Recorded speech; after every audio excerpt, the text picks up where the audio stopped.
Hello, everyone. Hi, good evening. Um, I'm honored to be moderating today's conversation. I'm also going to say I'm not going to do a good job. I'm just kidding.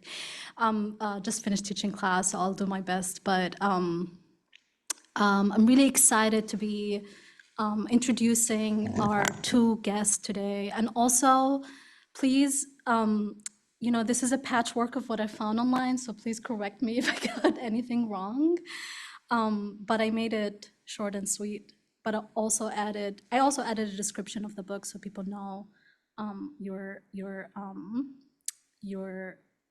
wonderful book that you wrote together.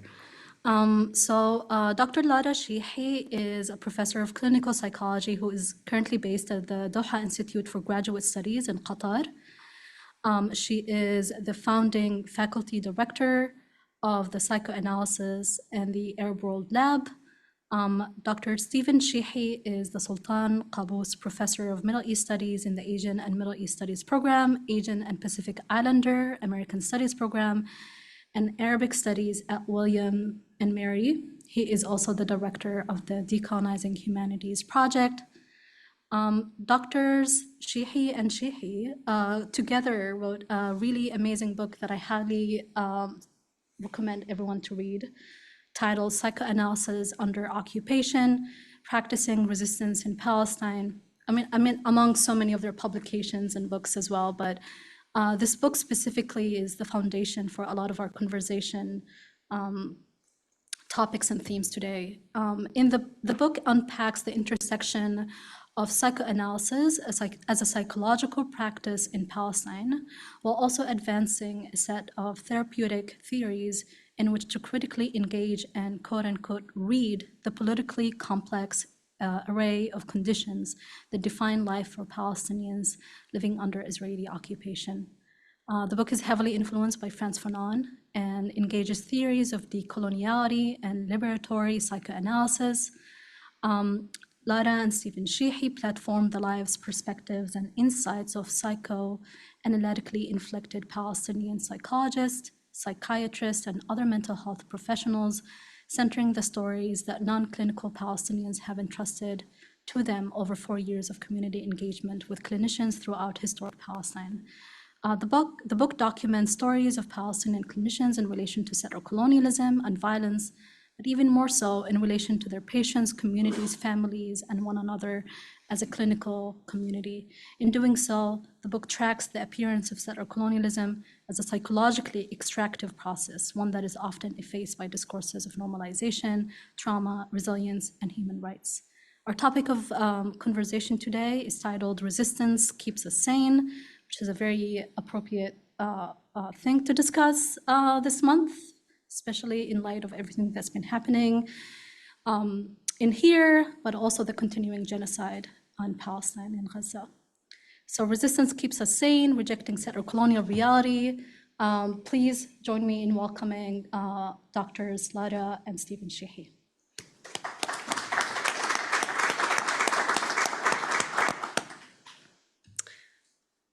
Is there an order or go for it? Stephen's gonna go first. Thank you, perfect. Thank you, Iman. Thank you, John, and thank you everyone for coming out tonight, and thank you for all of the folks, the invisible labor that makes this kind of event possible. I hope you can hear me. I thank you for all of you in the San Diego community. My folks and my many relatives live in San Diego County, and for good or for worse, for many years. So it's meaningful to make this intervention in this space. Just again, my name is Stephen Sheehi, and I'm sort of the cultural theorist of the dual, and Lara's the sort of clinician, and so we sort of work together and bring our synergies together. And the talk today is going to be a little bit psychoanalytically inflected, but just kind of demonstrate how we think through Palestine through certain theories, but also in doing so, always making sure that our work is rooted in Palestine and alongside the Palestinians. Um, I traditionally don't like to read, but I'm going to. Because I think it just since the genocide, unfortunately, having to read um, helps organize oneself because there's obviously so much going on. This piece is something that Lara and I initially published about 7, 8 months ago, maybe less. Rewrote it into something that's forthcoming. Uh, so is sort of my part of it. It's called Reverie, the Reverie of Resistance or Palestinian Defiance against Zionist aggression. The world should know about these children who were murdered by Israel because they are not numbers, but names, stories, and dreams killed by the Israeli occupation in Gaza. Contemplating the unfathomable, contemplating the unfathomable world in which her children are forced to live. Sara Khalidi was horrified by and initially rejected the idea of writing names of her 4 children on their limbs in order to identify them in case they were bombed and dismembered. Could we just do me one favor? Is it possible that we could somehow mute the mute? I'm getting a lot of Okay. back noise from the. So if you just like mute your end and I can mute my end. That's a little help. Thanks.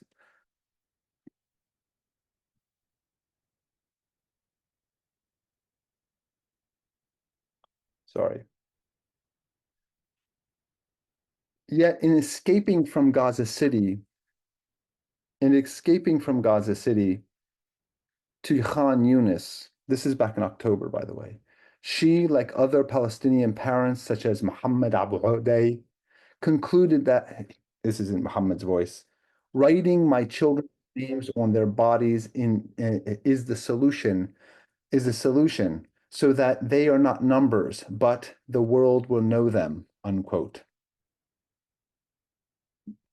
The writing of names on the living bodies of Palestinian children in Gaza led me to the discussion within psychoanalysis about how personalities, interior worlds, our personal and social relations are built through passing information, social and psychological messages, and knowledge, whether true or imagined, between generations. How feelings of safety, security, paranoia, and anxiety are passed between parents and children. How what are called in psychoanalysis good objects and good attachments are formed, and how interpersonal objects are also sociogenic objects, objects emerging from the larger fabric of lived communities of society. It is important to note that over the past year, writing on bodies has turned into wearing name tags for children, where they go out and perhaps more gruesomely, names are written on bags collected by body parts, as Nader Shalhoub Kevorkian has discussed, as a sign of meaning making in the world where the Israeli American axis is actively attempting to obliterate Palestinian personal and collective histories and their relationship to place, that is Palestine. This active writing of registering life transforms the body under settler colonialism from a helpless target of murder to a site of Palestinian life, to a site of reproducing Palestinian social meaning, and a site where death and liberation together are interlocked as imminent potentials simultaneously. In our book, Lara and I discuss a series of cases of suicide in Gaza, the West Bank, and occupied Jerusalem. This contradiction between willful death and homicidal settler colonialism is instructive in a moment of genocide in Palestine and mass death in Lebanon. The death and the life and death of Basil al-Araj, a revolutionary intellectual who was hunted as a fugitive for months by the Israeli occupation army and was murdered in cold blood after he ran out of ammunition after he decided to fight before being apprehended. Is that me making those noises? Okay. Muhammad Yunus, a promising writer in Gaza with an abusive father, committed suicide after he was prohibited from leaving Gaza by the occupation army to pursue his studies in Jerusalem, where he had won a scholarship for writing. As a side note, only 10 days before October 7th last year, Muhammad al-Najjar, another acclaimed poet, completed suicide, debilitated by depression from his loss of his father from a long illness. In our book, coupling Basil and Muhammad's lives, writings, and deaths allow us to place suicide and state-sponsored murder along the willfulness of living and dying. It allows us to challenge the ideas of victimization, trauma, alongside of agentic defiance. Adjacent to the stories of Muhammad and Basil, the vignette of the Palestinian parents tagging their children as living stories and dreams, family members marking bags of limbs for a dignified ritual funeral, redirects us from Gaza's previous condition of slow death, as Jesper Pawar describes, to the incendiary necroscape of the current siege and demolition of Gaza, from the assumption of settler colonialism's omnipresence to its now denuded fragility of colonial control that was exposed on October 7th. Within this cleavage, the parents of Gaza present us with Palestinian anti-colonial practice of livability, or sumud. This practice makes us consider what is passed between and within Palestinian generations, what passes between them in order to bind them together as individuals, to bind them as kin, both chosen and filial, to bind them as a community, as a national identity, thereby buttressing them against the eliminatory technologies, logics, and genocidal goals of Zionism. The names of Bassel al-Araj, Muhammad Yunus, and others, including Aaron Bushnell, mix with Palestinian Mudadalin and Mudadilat, who have been martyred because they refuse to accept the asphyxiatory regime of Zionism. In our book, we consider how psychoanalysis in the hands of the oppressed may alert us that parents, or to the fact that parents, community members, and even the resistance engage in what is called reverie for children and each other, those subjected to sheer unmetabolizable violence around them.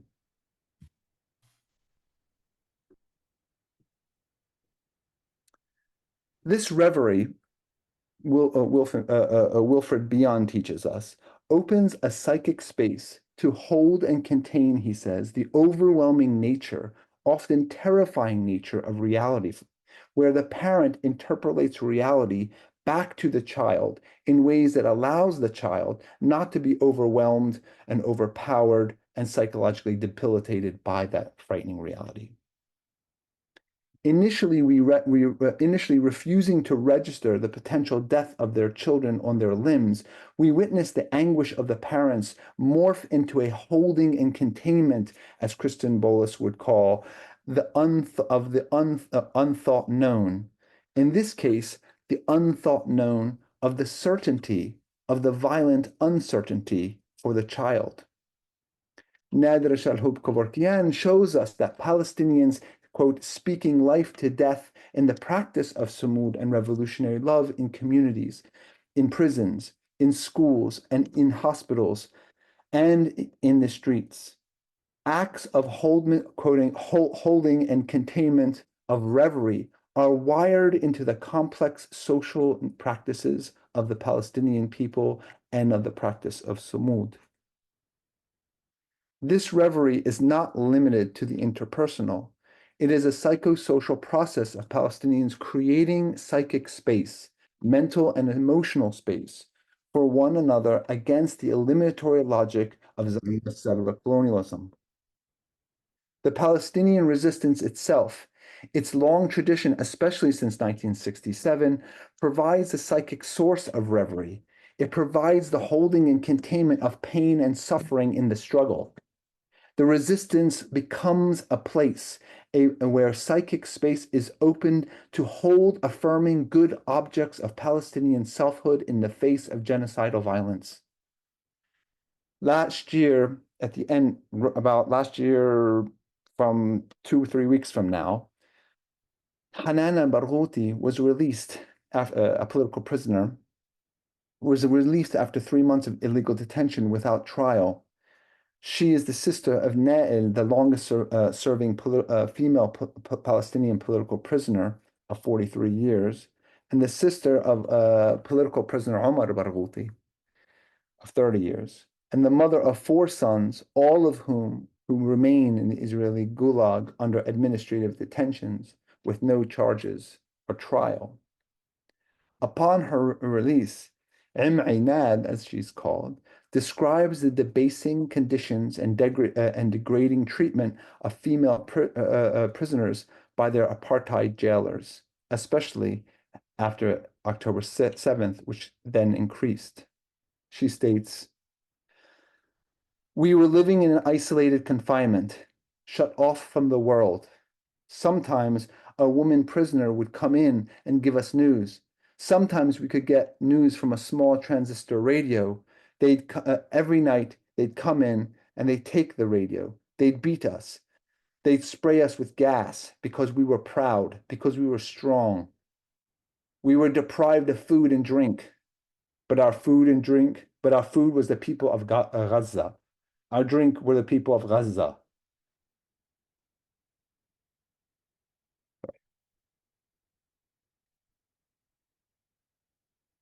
We were deprived of air, but air of Gaza reached us with joy and dignity and absolute pride in the resistance. From the smallest child, we embrace all of them, the resistance and the people of Gaza, with the warmest salutations. God reward them with goodness. If it were not for the people of Gaza, we would not have seen freedom. We were inside the prison. The jailers were sadists. They insulted us and humiliated us, but our pride is high and our dignity is elevated thanks to the resistance.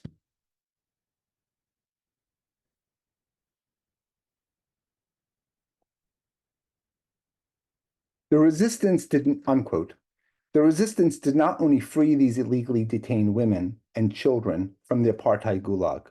The news of the resistance from Gaza and now from Lebanon, whether received via the women's prison, other women prisoners, or small transistor radios, or through the care of children from their loved ones, pass messages of love and containment to one another and through circuits of Palestinian sociability. The news of the resistance held and contained these incarcerated women through their suffering under Israeli torture and abuse. It made them strong. It fortified them. It gave them clarity and affirmed their humanity in the face of dehumanizing brutality.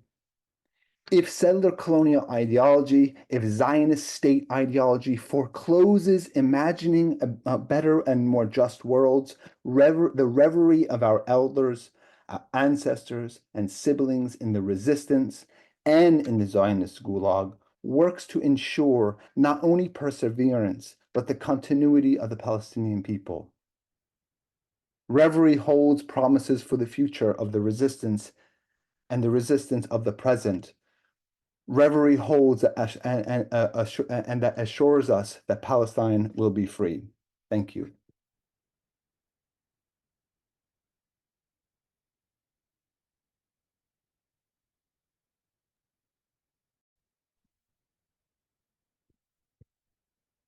مساء الخير للجميع. شكرا كتير على العزيمة. Good evening, everybody. Thank you so much for having us. Iman, shukran كتير for your introduction. And given that you just came from teaching, you did a fantastic job. We're so honored. And John, thank you. And everyone, thank you for coming out. I know this series has been wonderful and there's a lot of labor that goes into it. And I know it can feel like a lot. So we really appreciate you being with us. I'm often the one shrink in the room, which rather than, I think, misplaced fantasies of what being a shrink might include, it actually often means relentlessly beating off the carceral logics of psychoanalysis and speaking to how much it has harmed a great deal of people. In the case of our book, as Stephen just mentioned, certainly we were looking at the ways in which psychoanalysis works with the settlers, the institutionalized psychoanalysis works with the settler state to enact violence and circumscribe the lives of Palestinians. And part of my sort of work is discussing how we move to a decolonial and liberatory praxis, which is embedded in our work and in our book as well. In order to do this, I've been studying and engaging Frantz Fanon and Che Guevara, especially in how they approach despecialization. So I'm hoping that I can sort of do a small version of that today with you all, despecialize psychoanalysis and speak about it for how it might be retooled for revolutionary times, and then take what Stephen has laid out for us and really operationalize it, both in terms of what is happening psychically in Palestine, such that people continue to make life and resist under unthinkable conditions. And without romanticization, also for us to speak together, work through together, and then perhaps in a discussion, what it means to have Gaza be our food and water, right? As Hanan said, as Stephen sort of laid out for us. What does it mean to practice sumud as a means of warding off psychic intrusion and to make it such that resistance keeps us sane? The questions I've been thinking about for some time include how we can seize psychoanalysis and psychoanalytic praxis, using it to resist psychic intrusions in fascist times, the ways in which settler colonial logics might seep inside of us and get lodged inside of us and either confuse us or detract us from really Palestine, and especially in our fight for Palestinian liberation. Nothing seems more urgent for me in the moment. How do we use this tool or our work or our thinking together to center Palestine and speak life, as Nadir Shalhoub Karukian teaches us, versus even unwittingly centering the settler colonial regime, its death machine, and its settlers? It's often hard to follow when Stephen, for example, lays out examples and testimonies from Gaza. It's hard to follow that without moving us away from the affect, right? The feelings. And even without being in the room with you, I can imagine that many of us are saturated with affect, particularly when we hear the words of folks who are under oppression every single day, and certainly those who have been smuggling out their stories to us for over a year. But that affect for me is life-sustaining fire.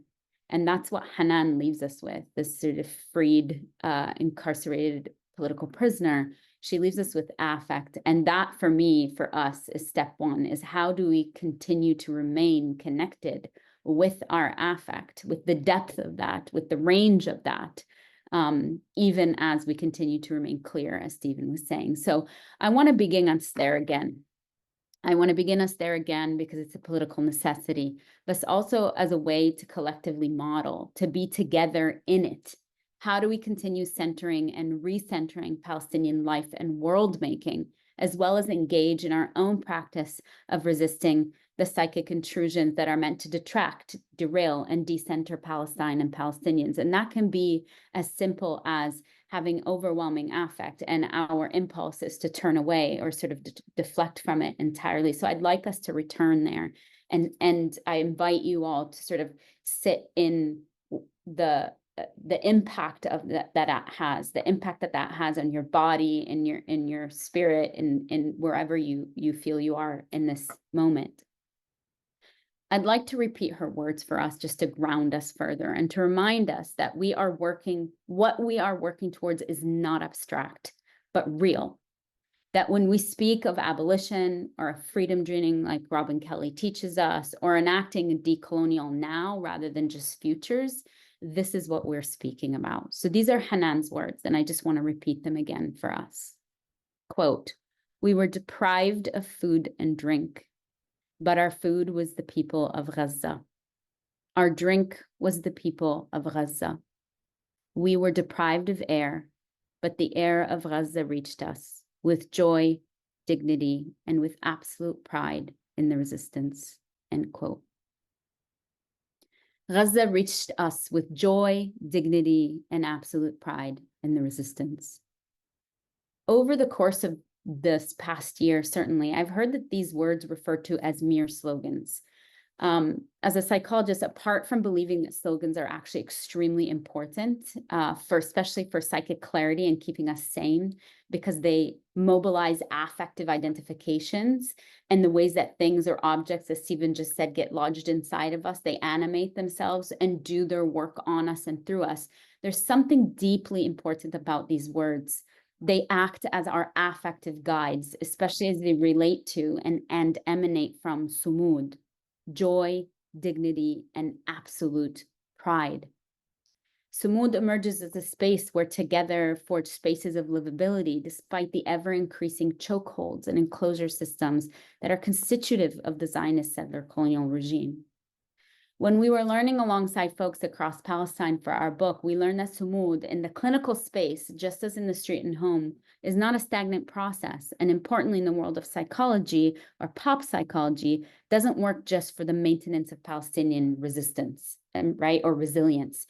And this is often the case, is that we'll hear the word resilience rather than resistance, and resilience being an ever-increasing tasking of people under oppressive situations to adapt to ever-increasing situations of oppression, rather than us saying the word resistance. And that's why I think both of us are very specific about using the word resistance rather than resilience, to not defang it, to not depoliticize it, and certainly not to task people who are under these conditions to continuously adapt to an ever-increasing situation, rather than us take the responsibility to push up against and dismantle structures of oppression. In many ways, in this way, when we hone in on it and we retain that affect and retain the words of Hanan in our ears, we can come back to this and they that say that sumud is a practice of liberation. And certainly it's a practice of national liberation, as Robin Kelley reminds us, of revolutionary intentionality, this phrase that rebuffs the invitation to find legible, legitimate Palestinian victims, right? And therefore identify Palestinians deserving of violence. When you mark somebody as a legible victim, you also mark somebody else as not being somebody who is worthy of us thinking about them as a victim. And part of that is, as Robin Kelley tells us, to build the future in the present. For us, we need to remember, especially against the onslaught of violence that all of us have been witnessing, both in its genocidal form in Gaza and in its violent carceral logics across the rest of Palestine. And we're seeing, of course, today the minister sort of made an announcement that they're getting ready to annex the West Bank. And also we're seeing its fascistic forms here in the Imperial Center, that sumud is a political commitment and a practice. And this is, for me, where the code of psychoanalysis comes to play.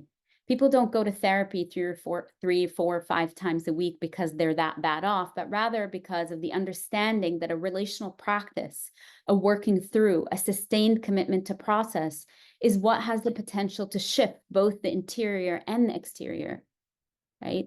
And that's why, and I think an oppressive psychoanalysis wants to maintain the function of that only on the interior, never with a direction towards what would happen to the exterior. What does it mean when we think about shifting the exterior as much as we think about the interior, right? Moving from the clinic to the street, for example. Muhammad al-Funun in the 1970s, again, a political prisoner. It's not by chance that political prisoners are often the ones who give words and distill these concepts for us and have a way of centering affect for us to sort of take in as a way, again, of resistance keeping us sane. These are his words. He was talking about Sumud in the 1970s, saying, its roots grow, bloom, and deepen like a living entity, and it's nourished by every preceding experience from Sumud and every previous stage of interrogation in Zionist prisons, and it is nourished by the willpower and revolutionary fervor. When we think about it in this way, we can also begin to inoculate ourselves against despair and against the wear and tear from witnessing such brazen atrocities.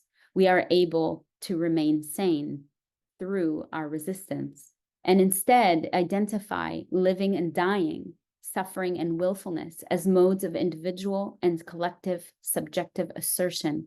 This is willful subjectivity, whether it's Palestinian or for us connecting to that practice under Zionist settler colonial violence, an intent to eliminate, displace, and disappear. This is the through line I'd like to underscore for us. The through line that would connect us here in Turtle Island, on stolen Kumeye to Pamunkeyland, to Hanan, to Gaza, and back again, in solidarity together, in fighting for Palestinian liberation, and in remaining sane through our resistance. Here, as I often do, I want to make this personal and bring myself more fully into the room. I'm speaking to you today as someone who, for almost a year prior to Al-Aqsa flood, had my every word surveilled by fascists, right-wing Zionists, or both, and also by liberals, both inside and outside my field. Most of the events I was a part of or am currently a part of are threatened. Some of them have been canceled, with institutions caving under outside Zionist pressure. At this point, this is old news for all of us, right? We've been watching this happen this entire year at such a velocity and with such ferocity that it's not surprising to us. I've had death threats, threats of rape, forced deportation, been called everything under the sun. And of course, this is not new. Part of why I'm saying this and I'm bringing it in is my own commitment to what I've been thinking about as a militant clarity. What does it mean to practice militant clarity against psychic intrusions? And through that, the act of speaking, and even speaking louder, not just because my commitment to Palestine and liberation are more than a side gig, but also because, as Hanan does, there's something psychically sustaining, important, and disruptive to say the things that otherwise are expected not to be said. And here I want to say a word about abuse. Abuse works on secrecy, on atomization, on internalization of violence, versus retaining it as external to us. Any oppressor would rather have a trauma without a traumatizer. So for us to speak, and to speak with clarity, and to speak with precision, and to repeat the words and acknowledge them, is not just an empty act. It's not vacuous. It's not just slogans. It's actually a practice of psychic clarity against psychic intrusions. It is not just a matter of me speaking this out loud in the space so we can collectively witness, even though that's important, but rather in talking back, in naming what was expected to not be named. We are committing to building the future from the present, to enact and insist on reverie. This is the practice of doing that. Hanan, the political prisoner that we heard articulated through Stephen, was meant to be released. And in the confines and contours of even liberal humanism, let alone fascism, if she were to maintain her legibility, she was not to name that it was the resistance that freed her and freed them. She was not supposed to speak that. Just as we are not to name who it is that ignited a liberatory movement across Palestine, across the world, on our campuses, who it is that sustains our fight, or who we fight for. When we speak in this space, then, we all come together not just as a theoretical exercise of witnessing, but as a practice of refusal, a refusal to stand down, a refusal to bend reality, a refusal to hide, to deal in secrecy, to do the work that stabilizes settler colonial violence or liberalism. This is how we stay sane. And this is where I want to sort of talk a little bit about reality testing. part of the, and when I talk about sanity here, I'm not talking about it in an ableist sense. I'm talking about it specifically against a settler colonial regime that is intent on creating psychic inversions where we are meant to believe a version of material reality that is actually inverted, right? And so this is where reality testing actually becomes very important, is a key tenet of this grounding. Reality testing is an important exercise because part of what these types of operations do, the mainstream media denial, the psychological operations coming from the IOF, the White House, everything we've seen and been inundated with over the past year, and certainly prior to that, but with such clarity and acuity over this past year, it's meant to force on us, make us even unconsciously discipline ourselves and each other, even when we know we are right, even when what is happening is an extension of 75 plus years of settler colonial violence. Reality testing works actively against this. It might sound simple, but we probably all know that this is harder said, right? It's easier said than done. The repetition of reality testing against the insistence to deny, against coercive denial, creates a buffer for our psyche. It is the repetition, the naming over and over and over again. That's why slogans are really important. It's akin to what Glenn Coulthard calls, quote, disciplined resentment. Practicing that actually acts as a protector against psychological warfare. This course of denial is what Stephen and I have called in our book settler colonial reality bending, as in to live in a world that is dictated by the violence that's needed to sustain settler colonialism, whether that's in Palestine or here in Turtle Island. There's a demand that we bend away from daily truths, from history, from who we know belonged to the lands, and what had to be done to displace, dispossess, and disappear them. We have to engage in that every single day for the mechanics and the machinery of settler colonialism to work as it's meant to. We are seeing that happen in real time in Palestine. And it's the words of Hanan or of those parents like Abu Adey and of our comrades across Palestine who bring it back home to us, who ground us in the knowledge and truth. Because we know this coercive denial happens in a patterned way, I want to urge us as a starting point to remain steadfast, samidin, in our ability to not reality bend, to not succumb to the pressures of settler colonial logic, to not allow a process to unfold and join in the unspeakable mechanics, both within ourselves and to the world. The word Palestine, I think we've all seen this now, causes psychic collapse. I've been in rooms with psychologists and psychoanalysts where when I merely mention the word Palestine, people come undone, having people so much as yell at me saying they can't think because I've just said the word Palestine. And I think all of us have examples of that. And we understand that the word Palestine, that speaking these things causes a collapse. And I think it's that collapse that I want us to speak into. That collapse is happening because there is no foundation to hold the structure of a Zionist ideology that is built on a settler colonial logics of elimination and racism. And so for us to speak to that, even to induce that collapse, is one way that we remain sane and militantly clear. And as we know, that place, the place of Palestine, the place of psychic collapse that happens when we speak Palestine, we insist on the reality of Palestine. That's the place where the limits of humanist liberalism also hits a wall and cannot contain its contradictions any further. I don't think we've seen that with more clarity than we have on our campuses across this year, especially in regard to the violence done to our students. It's where they all spill out and joining with fascists become the only way for them. I'm going to end with a quote from David Lloyd and Patrick Wolf here. So the quote is, quote, "Settler colonial violence is at once lawmaking and therefore constitutive of a certain kind of sovereignty and a free and ruthless use of force. The corollary to this perpetual reconstitution of lawmaking violence, which does not allow the forgetting of the law's origins and appropriation, is the persistence of a psychic state of siege, the representation of the world as a surround populated by uncivil peoples who pose what, in the language of neoconservatism, as of Zionism, is understood as an existential threat to civil subjects. With the impeccable logic of the paranoid, the free and ruthless force inflicted on those evicted beyond the line is projected onto its objects." End quote. If the ideological position is that settler colonial logic will always determine the indigenous as beyond the line, it's for us to refuse the projection, to literally block it, to name it as an ideological strategy versus as a psychological illness, which implies its ability to be cured. And here I'm speaking to the sort of tendency to psychologize an entire people's or entire nation or Zionist or any one of that.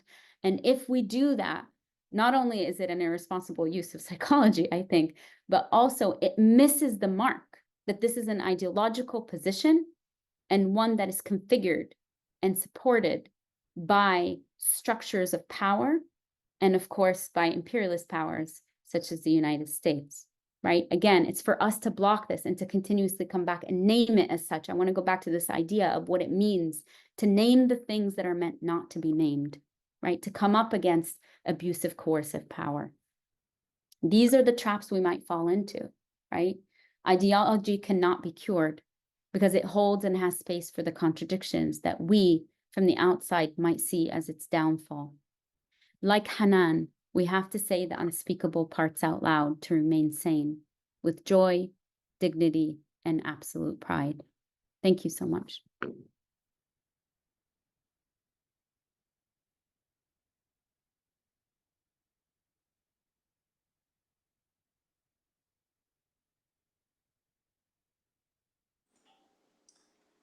Thank you,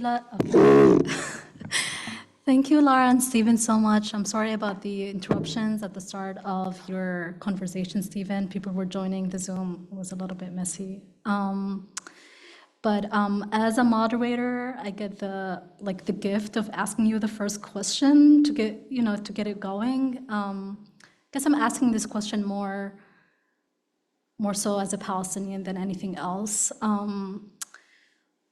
You laid it out so perfectly, and Gaza continues, unfortunately, but also beautifully, to be teaching us how to be better humans and how to survive. And you laid it out so perfectly how to kind of use these lessons to stay vigilant and psychically aware, sometimes even on the level of using the right words, keeping the same conversation, and so on and so forth. I'm wondering if you have, beyond vigilance, if you have kind of personal tools, especially for those who are, more personally intertwined with what's going on. How do you, and maybe this is personal advice, an extension of what you do. There's always that one question of how do you do it? What are your own tools? And, just, for resiliency on the everyday level, I think, because we can keep the hope and dream of liberation, and that keeps us going, that keeps us sane. But how do you manage these continuous inconveniences? And this is me sugarcoating things like death letters and, these horrible things, right? But on the level of just making us survive the everyday. And again, thank you both so much.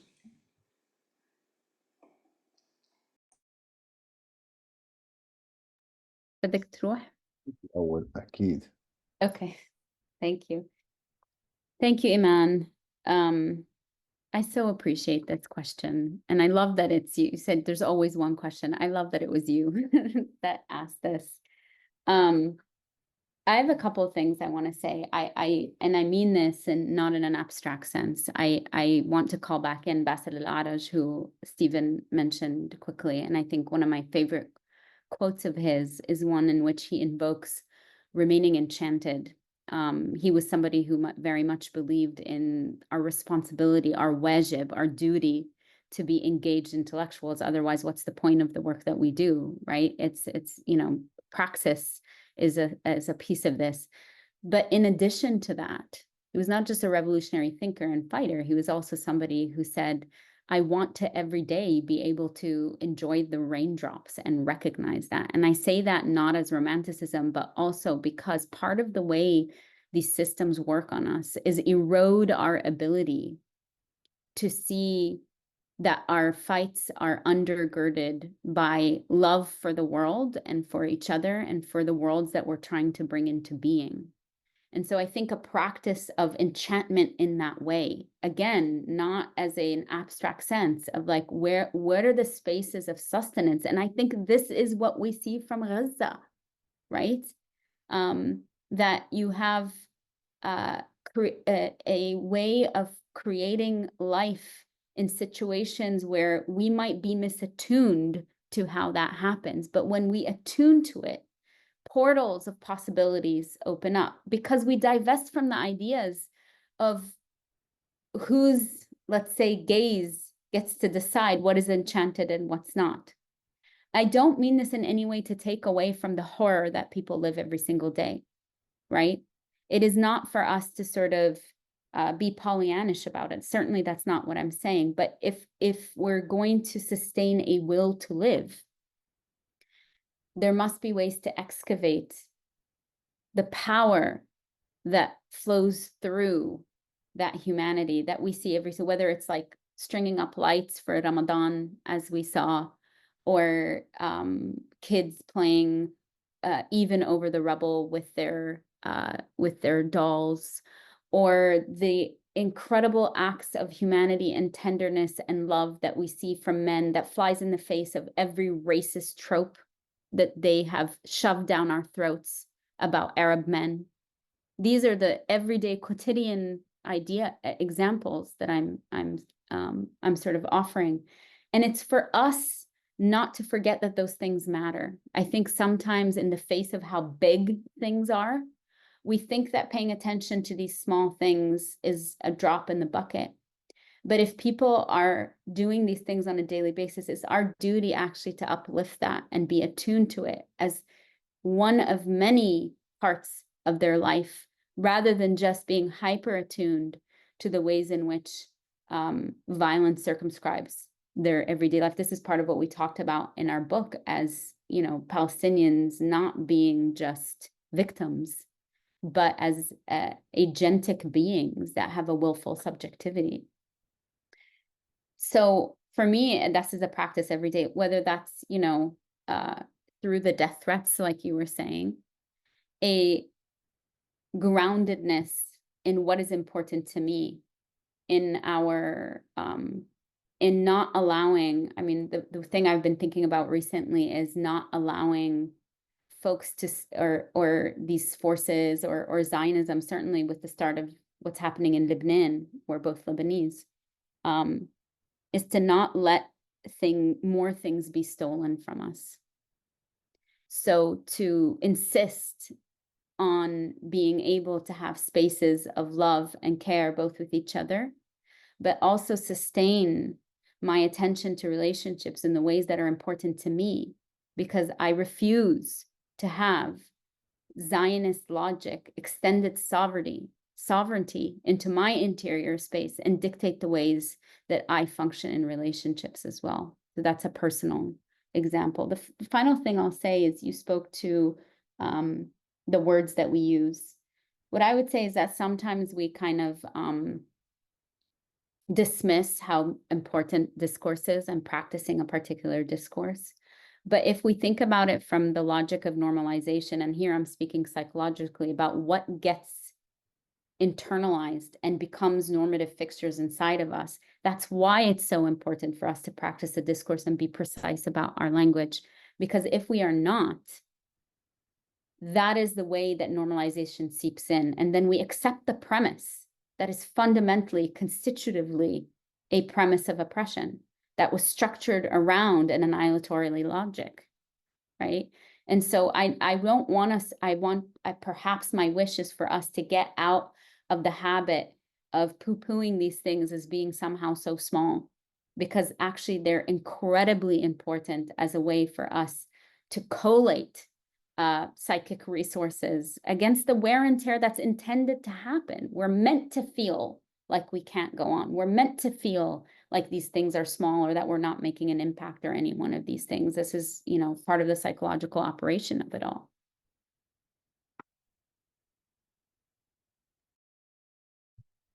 You said poo-poo.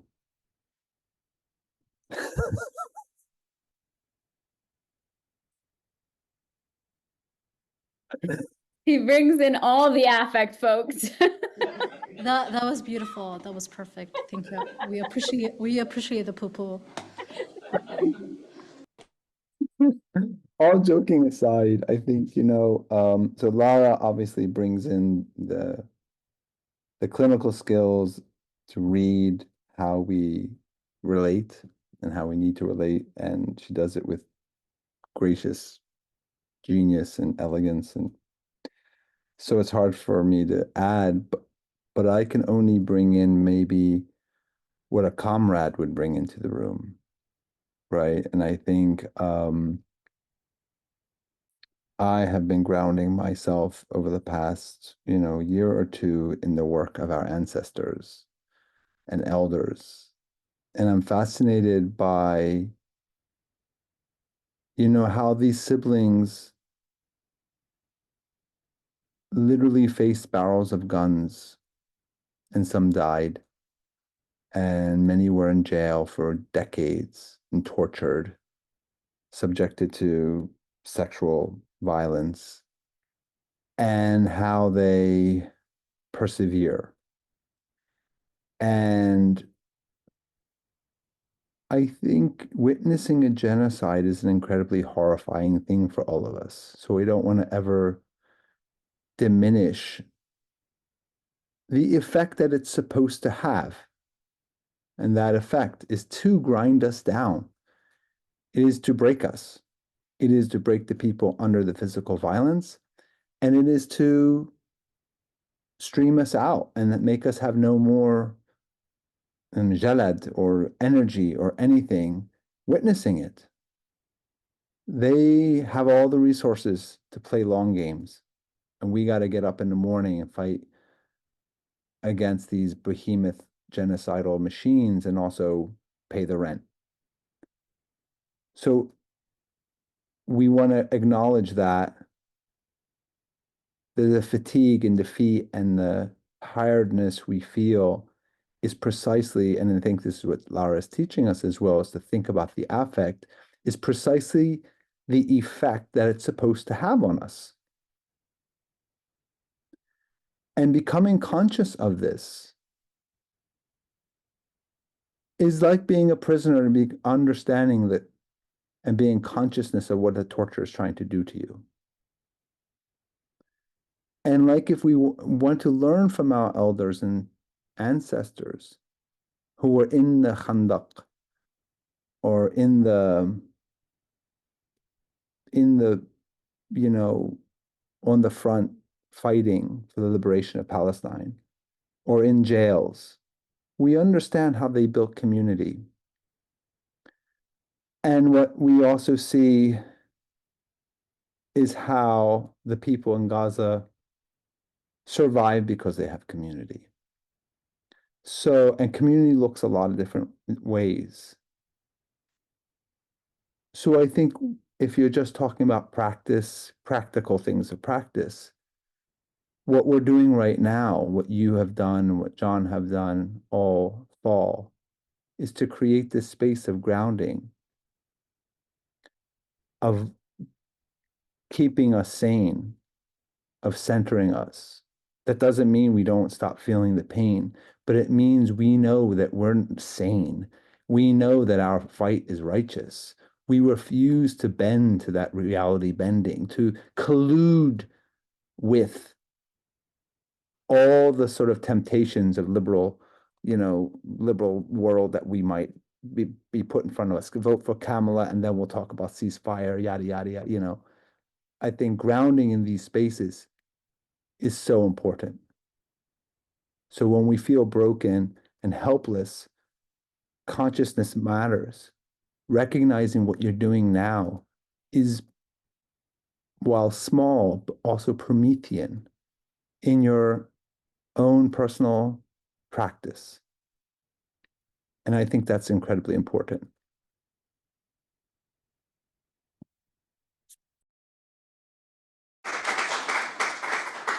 Thank you both. Shouldn't be poo-pooed. That was amazing. Thank you both so much. We're opening for Q&A, and John will be passing the mic. Here you go. I think there are two people in the back. Do you need help with it? Testing, okay. Do you need help? No, I got it. Okay. Okay. First, I want to apologize to everyone, including Steve and Lara, for the technical challenges that we're experiencing. It's just- But we experience, and I on appreciate brand. you It's all on brand being for it. patient. Yeah, I have a question for Lara. It's been definitely a tough year for all of us, but when we think things can't get worse, it's actually getting worse. And now we're talking about annexation of the West Bank. And so how can we actually do things prophylactically before reacting to an event, rather than now we need to be prepared to face the Trump administration and the annexation and all these, extension of even harder violence against us?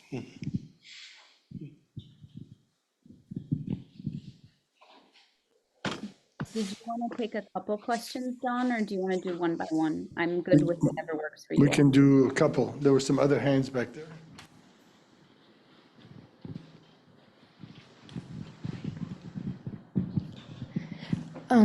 I just want to say marhaba. Thank you for coming out. So as a person that's from Gaza and also from Beirut, I wanted to thank you both for speaking so eloquently about this and for fighting for our people and using your knowledge and your wisdom to fight, and also kind of like just showing us and like being role models for people that are learning and showing them how to fight. And also just to use their power as well as their education to better the world.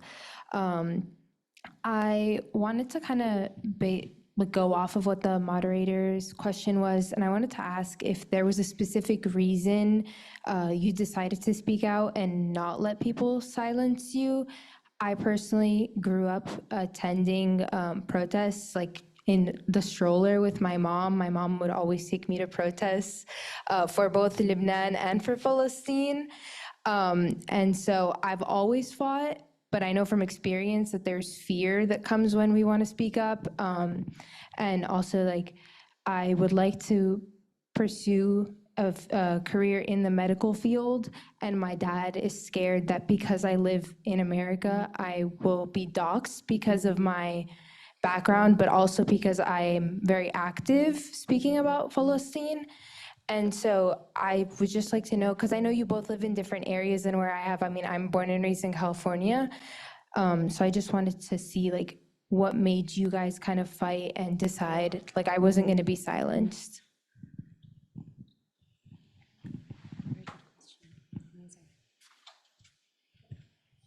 Anybody else want to ask a third question? And then Laura and Stephen will address them all. All right, you guys are on.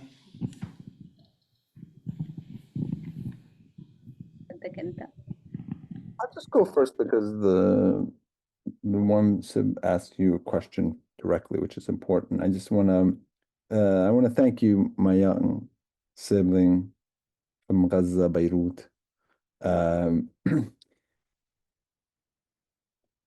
Why we are not silent and what has taught us to be silent. I had a mother too, who was fearless.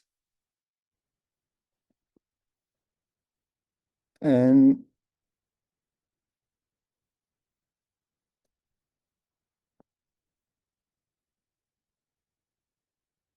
I don't think being silent has ever been an option for us. And I think some of our mothers teach us that. That does not to belittle the fear of the fathers. But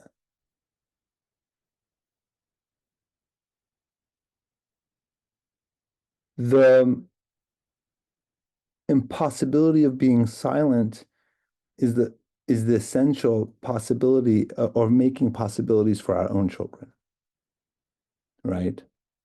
Your mother took you out in a stroller for in muzaharat because she wanted a liberated world for you. And that is the reverie in which we were talking about, right? That's the reverie in which we were talking about. And you use two beautiful words. One was fight and the other was power. And your mother instilled in you those words and how those words are connected. Fear is an affect that they put in you to deter you, but we're here. And for us, there's no fear because there's no other possibility. There's no way I was raised or live in a world where Palestine won't be free, where our horrible necro-capitalist, oligarchical, sectarian country, Lebanon, must be dismantled into something else. You will be, if you have a burning desire for the medical profession and you want to be a doctor, you will be a doctor. And in that, you will import your wholeness into a world that's going to work for the liberation of Palestine. And fear has no place in that. It's an affect, but a lot of things are affect, right? You know, you're fearful, and when you go swimming, the first time you jump off a cliff into water, and you know it's safe, everyone else is doing it, you get over it. It's there. But I think you know your power, and I think you know what these Democrats didn't know is that power means the willingness, the essentialness to fight and to assert that power in any way you can. So I don't know if that's too abstract, but I really thank you so much for the question and admire you. Lara? Yeah, I'll pick up from there, and I agree. It's so heartwarming, and not even seeing you, but just hearing your voice is wonderful. And you said we were articulate, but it's just so moving to hear you put words to the things that you're already thinking, which in many ways you've answered your own question about the impulse to speak, even though there might be fear, right? I suppose what I'll say is that, like Stephen said, it always felt like a necessity, but in Arabic we have duty, wajib. It's a wajib to do that. And I think there's something really important about us connecting to the ways in which we have a duty to the world, a responsibility to the world.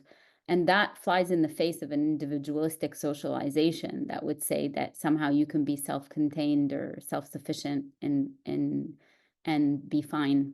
And I think that retaining that knowledge that we are, whether we like it or not, there's a connectivity to that, and therefore we have a duty. I would take it a step further and also say that, you know, for me, I grew up with that as well, kind of like what you were saying. I grew up in a very pro-Palestinian home and a very politically active home. But really where I got my political education was at the American University of Beirut, where I wore a hatta for the first time and was taught what the responsibility of wearing a hatta was. That we don't just, you know, Urban Outfitters was sort of making kufiyas back in the early 2000s and getting in trouble for doing that. But when you put a kufi on, you understand the history that you're connected to and what it is that you are actually working towards, and who you're antagonistic towards because of it.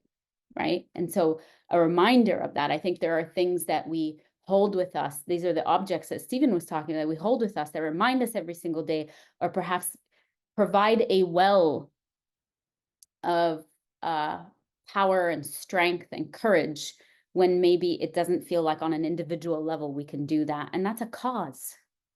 That's a larger cause, right? And when you're connected up to a larger cause, the question of whether or not to speak kind of loses its luster a little bit. And it becomes that if I'm committed to a cause, if I wake up every day and I want to be in alignment with that cause, that comes with certain responsibilities and certain practices that I do. And it is a practice and a skill. When I became a psychologist, there was another level to that. Now I have an ethical duty, and I take that ethical duty very seriously. There are ways in which people swear an oath, like you will if you become a physician, right? They swear an oath to first do no harm, but then are able to sit back and not talk about a genocide, or to the contrary, with gusto, support a genocide and still think that they are in alignment with an ethical principle of their field. So I think in many ways there isn't a contradiction between speaking and you going into the medical field. To the contrary, there's actually a synergy with that. And there's one in which we make a commitment to alleviate the suffering of the most vulnerable people, whether that's through psychology or through medicine. That is the ideal version of the fields we have. We know that's not the way that they're used, but that's the point of disrupting them, right? And so I think it took on a different meaning when I was a psychologist.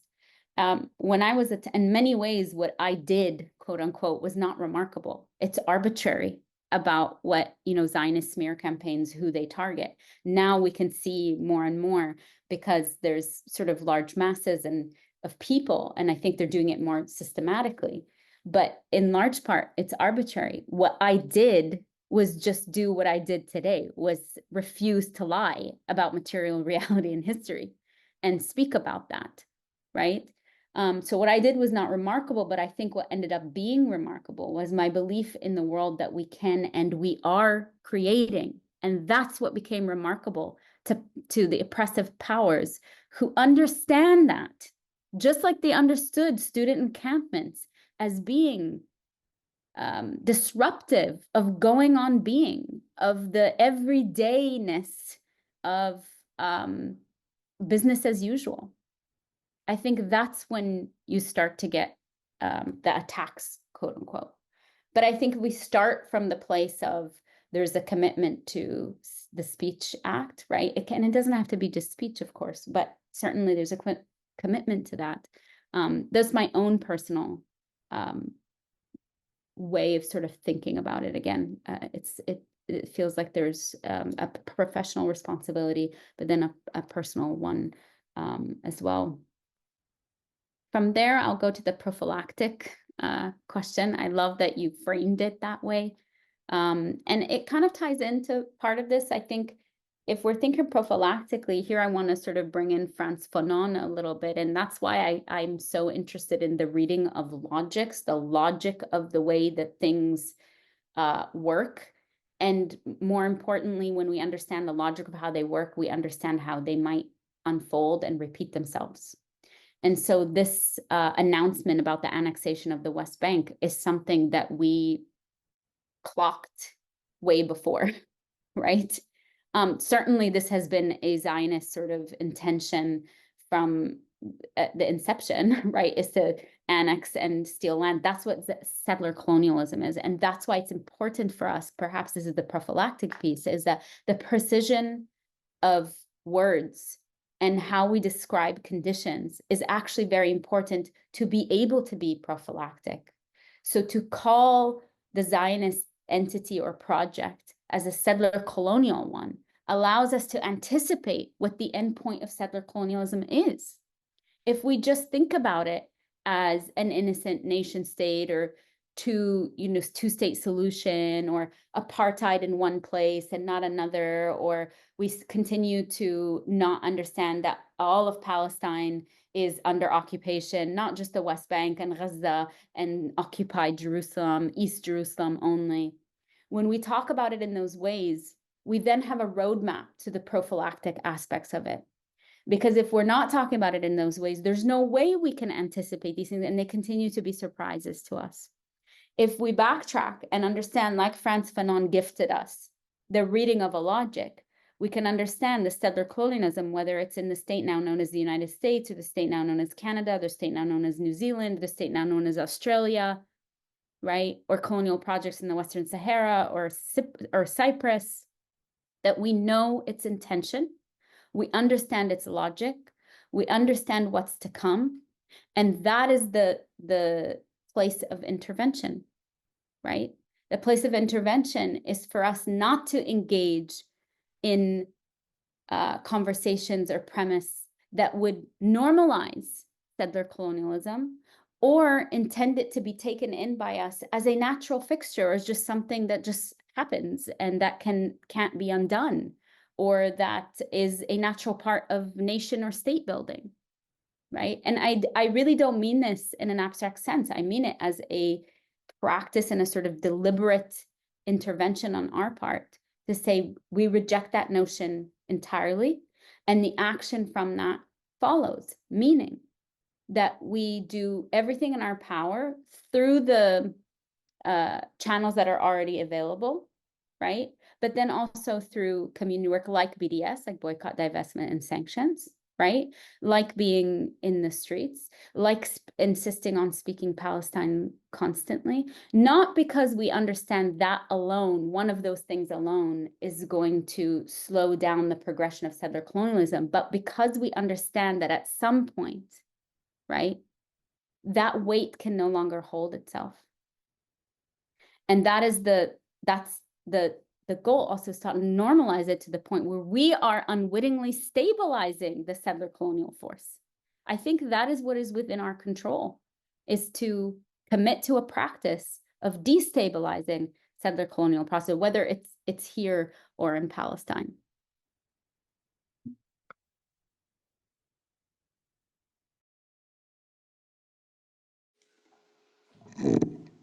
We're looking to see if there are other questions. Okay.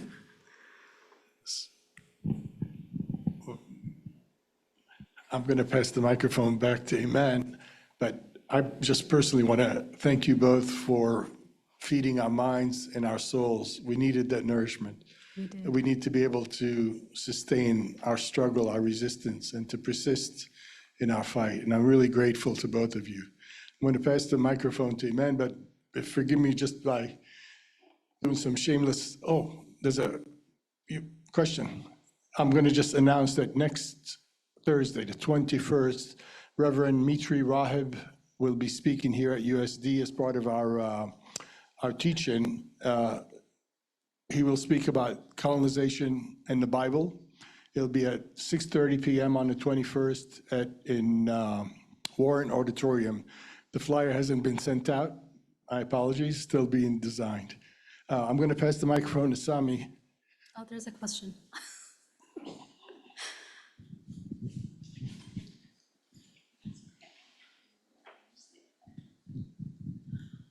Hi, I stumbled in a little late, but I heard a good portion. And it's not so much a question, but want to express gratitude and appreciation for the ways in which you all shared your thoughts, your perspective, your humility, the grace in the work that you all do around resistance. And the young lady up here who spoke as well, asking the question about one of our panelists said it better than I will, which is the eloquence behind your words as young as you are. I think what am I? I'm in my late 40s, and I was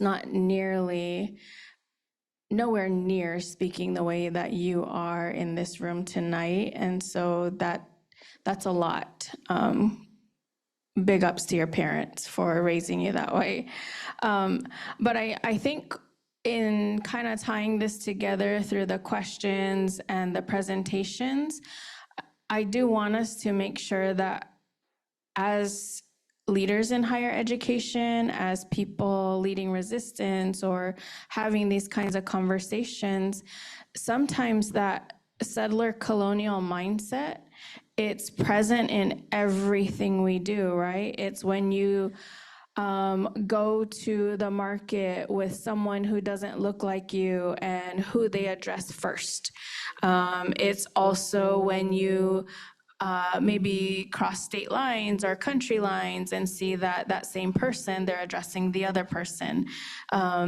It's very much alive and well because it's practice. It is almost routine anymore.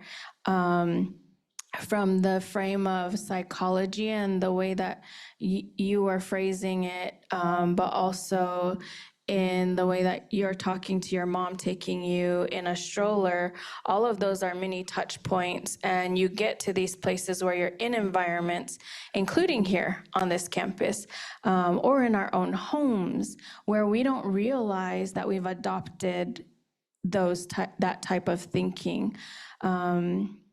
It takes a lot to decolonize and then hope to indigenize. And there's so much resistance in that, just in trying to build a collective on a campus like this, but even in our communities, because we have resistance between our communities, in the same way that maybe faith or upbringing, ritual, ceremony has an influence on the people that we are. There's also the learned history and the way that we're asked to be silent. We did a campus tour here. Well, we actually did a walk a couple weeks ago, and we were talking about how one faculty member, and I won't say who just yet, but one faculty member was talking about the difference in the institutions that they are a part of. They teach at several campuses in the local area, and what they noticed about our students here as opposed to other places. And the difference was connected to upbringing, where they were coming from in place of community, and then demeanor in the sense of what possibly respect and mannerism look like for a university setting, and what their preference was at that time. And I'm following along this walk behind, and just kind of putting this into perspective, that there was one Native Indigenous person and 3 other faculty members of multiple ethnicities. However, it occurred to me that, hey, we're actually elevating the way we want our students to look and participate in a colonized mindset, which goes back to the history of boarding schools, walking with your hands behind your back, staying in your seat, speaking when spoken to, presentation style. And it was just this whole like 180 to go, what the heck am I a part of anymore, right? And so we continued the conversation about history and then decolonizing the ways that we think, but it went into all kinds of, I guess, duplicities of what we understand now and what we accept and what we're informing. And so I think, however we can continue to collaborate and share this this particular instrument of a facilitated conversation, it really does need more depth for not just students, but our own faculty and our leadership, and probably our civic leaders as well. So thank you so much. I just wanted to point that out and tell you, you all doing great work. And if I see the value, I think our students do too. Asquali.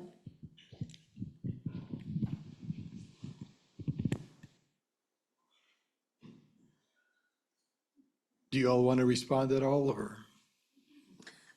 No need to. Yeah, I just want to respond with gratitude to the country. And I think one of the things that our sibling is sharing with us is the disciplining aspects of settler colonial logics. And that's precisely the reason why engaging in an act or a practice in our own discipline of disrupting that at every turn, right? Our siblings sort of walking us through the associative pattern. This is not an exaggeration. This is actually how settler colonialism reproduces itself, and might do that under guises that look innocent.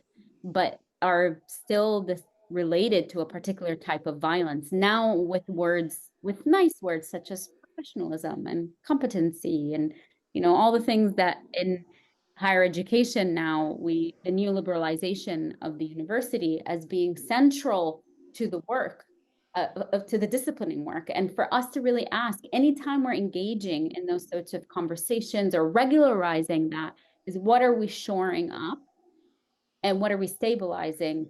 And what should we actually potentially be destabilizing if we're going back to what I was saying prior about the prophylactic ideas of settler colonialism, right? Is how do we fight that?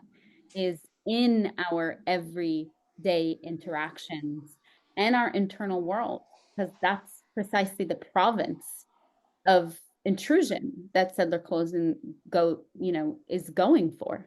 It's not enough just to discipline and police bodies and potentially murder or maim or debilitate them.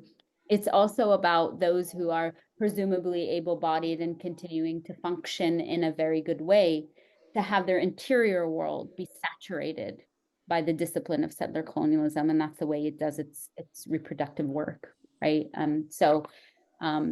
All power to you and thank you. And also a disclaimer that when we talk about, I know decolonization has been thrown around a lot, and I really appreciate you bringing it home in this way, because when we talk about that, land back is a central part. There's no way we can talk about decolonization without thinking about the ways in which, number one, how we're disrupting it at every level, politically, relationally, economically, socially, but also how we can commit to the practice of land back too. And I just want to also just thank you, Sib, for that, and for all, as I bring in a sort of idea of decolonization and sort of kind of, you know, the omnipresence of basically what you're describing as white supremacist settler society in which we live in, and throughout this conversation, I have to say that something that Layla Khaled has come is in my mind. I'm teaching her this week in class, and she said something to the effect of, "Revolution is not a cause only. Revolution is an ideology, and it's an ideology that it confronts hegemony." Right. And that's what you're asking us to also think about, right, in our daily practice. And I think this also, like Lara said, speaks to that issue, you know, our sibling who asked us, I think, preemptively or prophylactic. I think the issue is one of disalienation, right? In which Lara always talks about disidentification. And so I think, you know, I just want to thank you for bringing that into the room. In the ways in which we fight for Palestine is also the ways we live here in this settler colony. It is a practice that must saturate everything. And it's the way in which we have to first learn to see that we move through space in a white supremacist settler colonial context. And when we start doing that, that's prophylactic. We will have no hope in international bodies that say you can't cross a red line like annexing the West Bank, which is against the UN Security Council resolution and human rights conventions and UN conventions, et cetera, right? Like, we're just so constantly horrified by how the Zionist state is constantly crossing red lines. But those red lines are there to keep us down, not to keep them in check.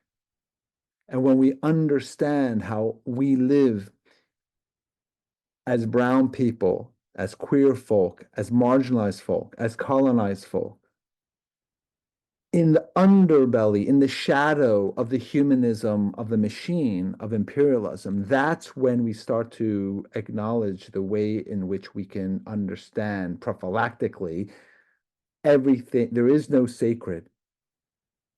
There is no sacred, because the sacred of their laws and everything is always built on the supremacy and on their supremacy and invariably an erasure of people, or invitation, as Lara said, for us to collude with that supremacy. So thank you. I have so much thank you so much for mentioning these issues of basically how we walk through life. Thank you both so much. There's an amazing statement written by the Indian Collective titled Right of Return is Land Back, and I really highly recommend it. I want to wrap up with like a really quick anecdote, kind of in the spirit of storytelling reciprocity, I guess. But you know, Trump was really horrible during COVID. His policy, 1 million people died during that time, and nobody really talks about it. And some of us who are not American got stuck in this country because he froze visas. And I was asked at the time to write a piece for this special issue on mourning, feminist mourning, that was the title. And I ended up writing about having this major anxiety, this horrible fear that my mom is gonna die while I was stuck here. And my mom is just kind of like, is really obsessed with death. I don't know if you have that kind of Arab mom, but she would talk about dying all the time. And she's like, I will die at the age of 67. She didn't die at the age of 67, by the way. She's 70 now. But she didn't keep her promise, just kidding. But I was really horrified by that idea. And I ended up using her as her story, her relationship to death, to think about how to proactively grieve, so that was really the title of it, Proactive Grief. And in the process of writing it, actually my dad ended up passing away, and from COVID related complications, but it was his time, and I remember at the time thinking, it was like 3 years I had not seen him, I missed his funeral, and I was thinking like, this is the worst case scenario, and it happened, right? And ironically, there was something really freeing about the worst case scenario happening and you living through it, like this pain that you think, this fear that overwhelms you, this pain that you would think would break you completely, ends up not breaking you. And I think that it's okay for us to live in the worst case scenario. And I think that kind of like my appreciation for your book, thinking about what Palestinians can offer in terms of how to stay mentally resilient. But for the person who asked the first question, I really hope you do become a doctor. We need you just like we needed. Is it Sheehi or Sheehi? Sheeha بالعربي, Sheehi in Sheeha بالعربي, okay. Just like we needed the Sheeha's book, we need you to become a doctor, and we need everyone to stay proactive. But thank you both so much for being here today, and I hope you have a restful rest of your night. Thank you so much. Thank you all.